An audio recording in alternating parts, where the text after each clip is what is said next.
there are many important records that are left in the hands of various organizations of the country, such as the municipalities, the corporations, the different commercial organizations of the country, the chambers of commerce, etc. As has been mentioned by some honorable members here, some are also lying in private hands.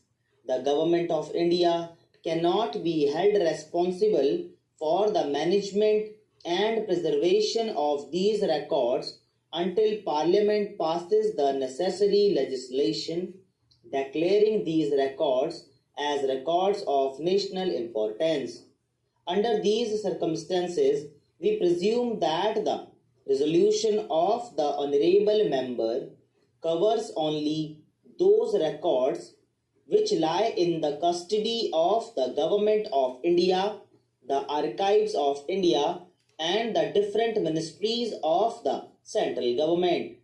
It is true that some of the records are also lying with the state government on loan. Sir, these records, in my opinion, can be divided into three groups. The first group is the records which are owned by the Government of India, which are created by the Government of India, by the different ministries of the Government of India. The second group is the records which have been presented to the Archives of India, as are the Bhopal records. The records of the Bhopal government, the former Bhopal government, have been presented to the Archives of India, and the third category is of those records which are purchased by the Indian Archives.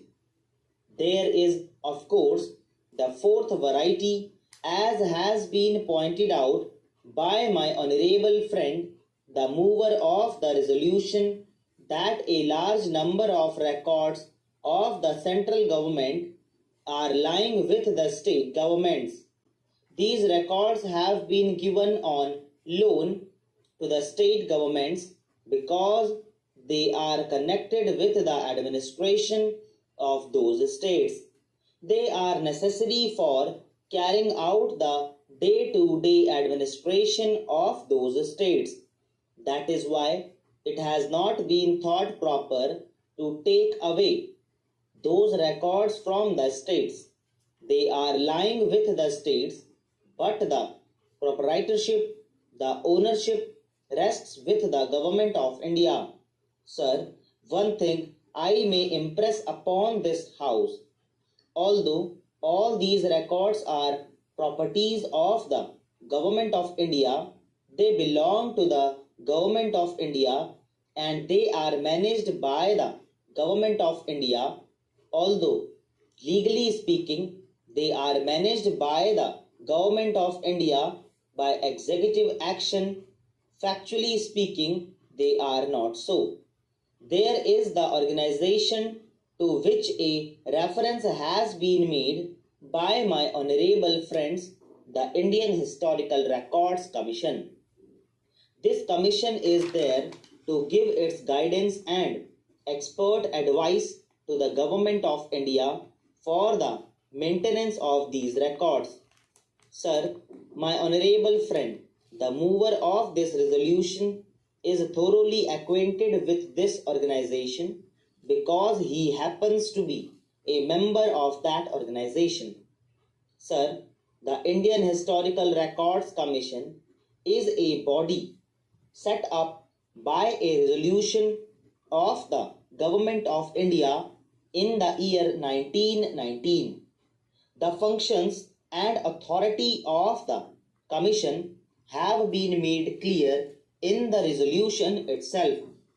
This Indian Historical Records Commission, which supervises and guides the activities of the Archives of India and the management of Indian government records, is a consultative and advisory body but the vast majority of members of this body are drawn from sources other than the Government of India. The present constitution of the Indian Historical Records Commission is the Minister of Education, the Secretary of the Education Ministry, the Director of Archives, and 5 members nominated by the Government of India. In addition to that, there are 25 representatives of the 25 state governments of this country. There are 27 representatives of the 27 universities of India. There are 12 representatives of the 12 top ranking research institutions of this country. Actually, government servants, if we can call them, are only 3: the Minister of Education, the Secretary of the Education Ministry, and the Director of Archives. 5 members are nominated by government. The rest are drawn from other sources.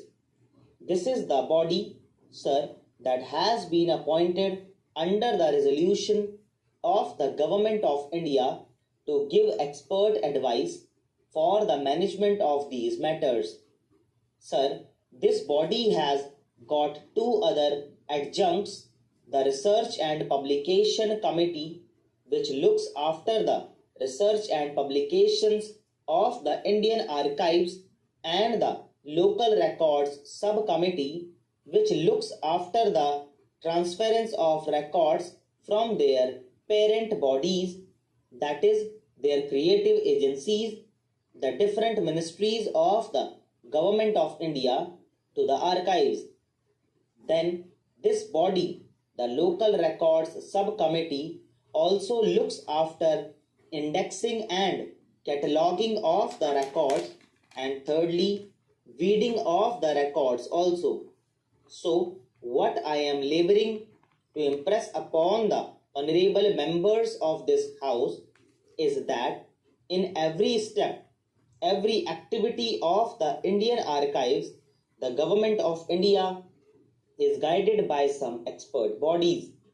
Sir, the Indian Historical Records Commission meets once in every year, and they survey, scrutinize, and examine in great detail the activities of the Archives of India.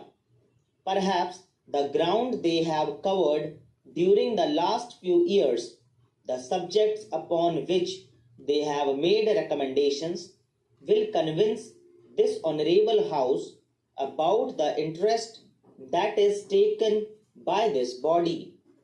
Sir, the Indian Historical Records Commission have advised the Government of India during the last few years about matters relating to the Regional Survey Committee, establishment of record offices in India, classification of historical documents, and inspection of records, preservation of archives.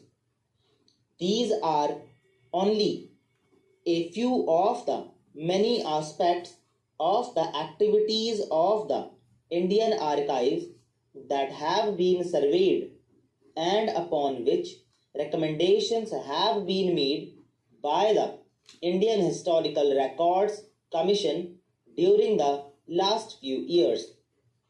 Sir, I do not want to say that all the recommendations that have been made by the Indian Historical Records Commission have been implemented by the Government of India, but what I do say, sir, is that barring a few which could not be implemented either on financial grounds or for other reasons. दोस्तों